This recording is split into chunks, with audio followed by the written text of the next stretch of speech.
Senhor Presidente, me trabalho diretamente para não perder nenhum minuto na pergunta. Não. Pergunta número 1. Que é o motivo para qual o governo a comprar Campo Alegre? 2. Tem manejo para o que está compra de edifício, que está na Vindici, por exemplo, do governo? Se está assim, o governo a seguir o manejo aqui e está possível para o parlamento por receber essa aqui também o manejo aqui. Se tem manejo, o ministro-presidente lo explica de qual lei o manejo aqui está ancrado. Se não tem manejo, a base de que o governo a compra o edifício de Campo Alegre. 6. Que é a destinação real que o governo tem em mente para o complexo aqui?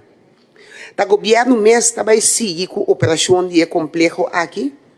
Que é o gasto para desenvolver o complexo aqui conforme o plano de governo? 9. Qual ministério aconselha riba a compra aqui? 10. Está possível que o parlamento pode receber o conselho aqui?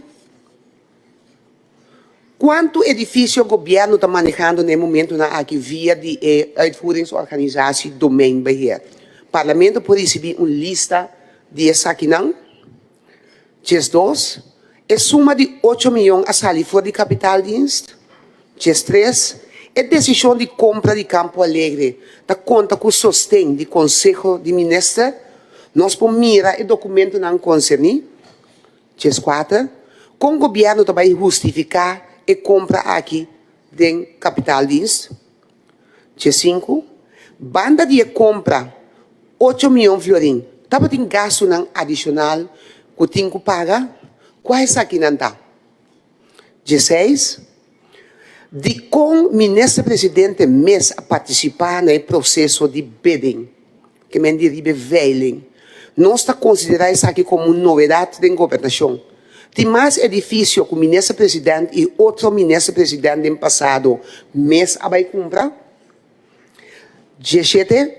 De com o governo não informar o povo de compra, nem está informando o povo de plano para o complexo de Campo Alegre, para assim não compreender o motivo de compra aqui. 18.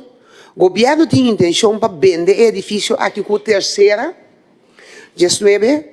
Tem intenção de governo para comprar mais edifícios na Vindici. 20. Quando vai seguir o plano para dar destinação na edifício no governo para evitar que não vai atrás.